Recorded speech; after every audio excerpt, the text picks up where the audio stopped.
I think it's the end all of what someone who may be a skeptic of this whole phenomenon might change their mind if they look into it. And that is the Ariel School in South Africa, that incident that happened in 1994. I think it was September 16, 1994. There were more than 60, but 60, they always cite that there were 60 school children. There were more, but some of them were of younger age, so they never interviewed them. But there were 60 school children and one teacher who didn't come forward to just a few years ago. But for all the longest time, everyone thought it was just the children out on the playground. And these two objects came in and landed, and they all gathered round. Now, keep in mind where they were located in southern Africa, Zimbabwe, they didn't have any television. They didn't have any way to know that there was anything such as flying saucers, UFOs, or anything at that time. And the ones that I've spoken to have relayed that to me. They had no idea what they were looking at. And I'm going to play a clip here in a minute of Salma Siddick. She's one of the children, now grown up. This was, like I said, in 1995. All of them have had profound things. It seemed to have changed in their life since this incident. So it happened in 1994. There were 60 or 65, I can't remember, school children that they were all told right after they went running in, screaming to the teachers. They sat them down and they drew pictures, and they're really incredible pictures of what they saw. But all these children saw it. There was a gentleman, a Harvard psychologist, that came in 2 weeks later to interview the children. He was a child psychologist and did a wonderful job, not planting any seeds, just letting them talk, letting them feel comfortable. And some of them felt like they had images in their head of the earth being destroyed. There were several of them that had that sort of an idea. They went home and told their parents. People thought it was demonic, and a lot of people were afraid to even tell their parents about this situation. But anyway, it's a great encounter. So the Harvard psychologists interviewed them. They all had the same stories. They drew similar pictures, and there were beings involved. And now, as the years go by, they some of them talk about it. And I had Salma Siddick talk about it, who I'm going to play a clip of as she's describing that day right here, right now, so you can hear it. We were having our recess. I was 11 years old in a rural town of Zimbabwe called Rua. The school used to be a farm, so it was a pretty rural school and very small at the time. It was very still fairly new. So I think Randall told me that they weren't more than 200 students. I thought it was 3, but I think it was 280 or something. Mm-hmm. Oh, there we go.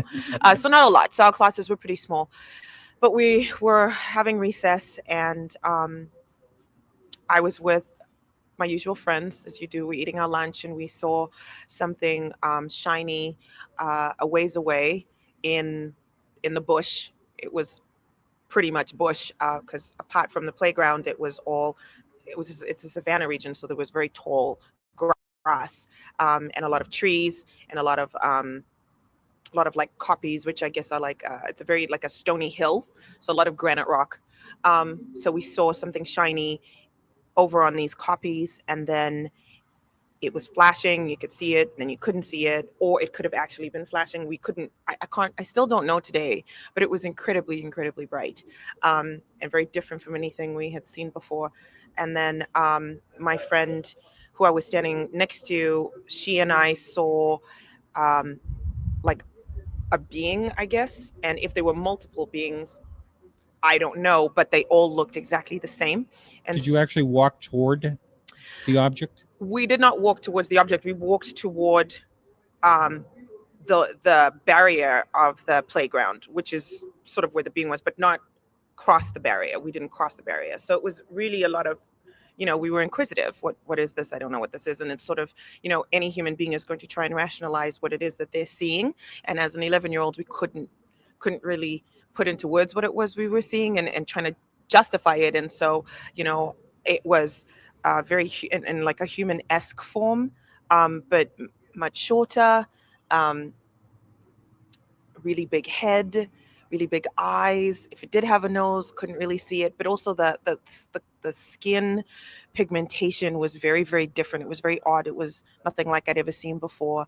And the closest thing that I could compare what it was wearing would be something like a scuba diving suit. It was just very form-fitting, very black, shiny at times. But I don't know if that was just the sun. It was a pretty warm day. It was a beautiful day. Every day is beautiful in Zimbabwe, actually.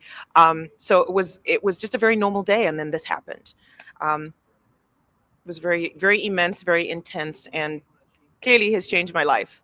So in a nutshell, that's it. Yeah. Did you walk away when this was happening, or did you stay there until it walked away or turned away or went away? Yeah, no, I actually broke my eye lock with it because I wanted to go and check on my brother and sister who were much younger and playing in a different part of the playground, because I felt that if I was afraid, then they must be terrified too. But there are a lot of other things that happened during this interlocking moment that I go into in my piece tomorrow.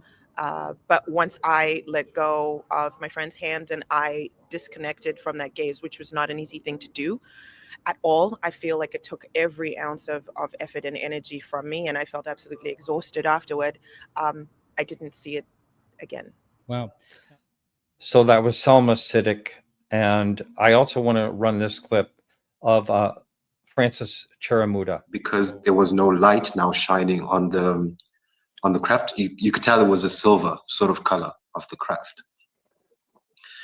And yeah, this is the most vivid and direct memory that I actually do recall, you know, from the regression and from past memory as well. Now, did you actually see what other people had seen as far as like the being, the physical being? Yes, I did. By account, there were actually 3 beings. 2 of them kind of remained within the line of sight from the playground to the craft. And another one, which is also one of my most vivid memories, was one of the beings actually darting from the craft towards the direction of the swimming pool. The swimming pool, which was probably about 200, 300, 400 meters to the left of the playground. And the most peculiar thing was the way in which it moved, because it almost felt as if it would disappear and appear a few meters ahead of itself, you know, almost in a blinking fashion, and not in the normal linear fashion that you'd expect someone to be moving, you know. Wow. And did you see it, like, did it look like it was floating? I've heard other people say like they never saw it actually touch the ground with its feet. No, in this case, like I was saying, it would just be the appearing and disappearing. So I would just warrant to guess and say, yes, it probably looked like it was floating, but at no point did it ever look like it was physically running, if I could say that. Mm-hmm. I'd like to ask you, and I'm sure this will be in the movie, the Ariel phenomenon, but how much has this changed your life? This one thing changed your life?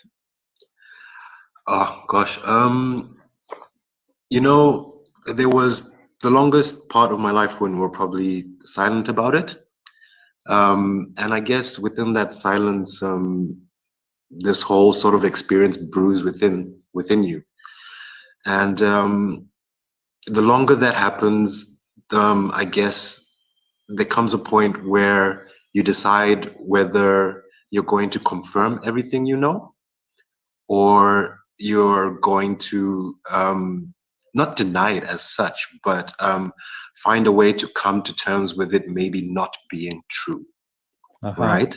Mm-hmm. And to be very honest, this was one of the biggest reasons why I had to do this for myself, which is why I actually sought out a hypnotist, right? Mm-hmm. This was never to sort of go out and just blindly confirm that, yes, what I believe, but I was also kind of hoping that it might not have been true, because either way, the answer that I was going to get was going to help me in one way or another move forward with my own life.